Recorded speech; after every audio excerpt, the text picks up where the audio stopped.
Greetings, salutations, and welcome to the Kreeger cast. I'm your host, Patrick Kreeger, and I'm joined once again by my father. This particular time, my dad will be doing something very special for you.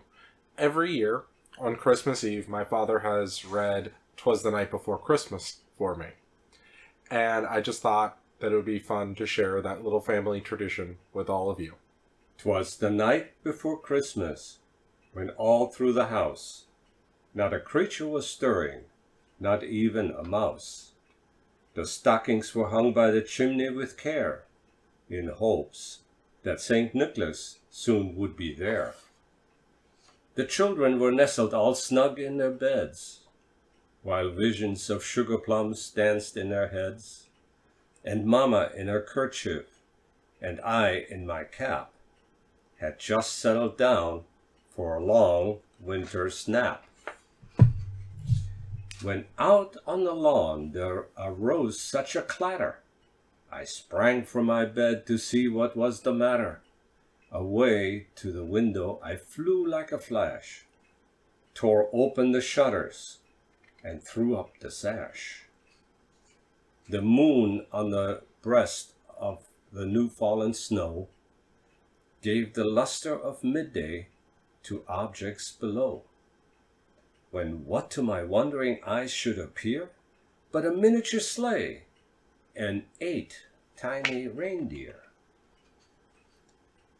with a little old driver so lively and quick, I knew in a moment it must be Saint Nick. More rapid than eagles his coursers they came, and he whistled and shouted and called them by name. Now Dasher, now Dancer, now Prancer, now Vixen, on Comet, on Cupid, on Donner and Blitzen. To the top of the porch, to the top of the wall, now dash away, dash away, dash away all. As dry leaves that before the wild hurricane flew, when they meet with an obstacle, mount to the sky, so up to the housetop the coursers they flew, with a sleigh full of toys, and St. Nicholas too. And then in a twinkling I heard on the roof the prancing and pawing of each little hoof. As I drew in my head and was turning around, down the chimney St. Nicholas came with a bound. He was dressed all in fur from his head to his foot, and his clothes were all tarnished with ashes and soot. A bundle of toys he had flung on his back, and he looked like a peddler just opening his pack. His eyes, how they twinkled, his dimples, how merry. His cheeks were like roses, his nose like a cherry. His droll little mouth was drawn up like a bow, and the beard of his chin was as white as the snow. The stump of a pipe he held tight in his teeth, and the smoke, it encircled his head like a wreath. He had a broad face and a little round belly that shook when he laughed like a bowl full of jelly. He was chubby and plump, a right jolly old elf, and I laughed when I saw him in spite of myself.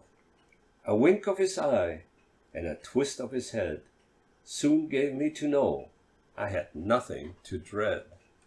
He spoke not a word, but went straight to his work and filled all the stockings, then turned with a jerk, and laying his finger aside of his nose, and giving a nod, up the chimney he rose.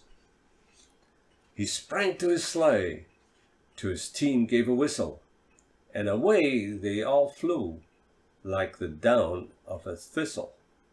But I heard him exclaim, ere he drove out of sight, "Merry Christmas to all, and to all a good night." Thank you so much, Dad.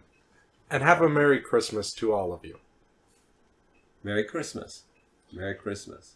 Until then, see you out there.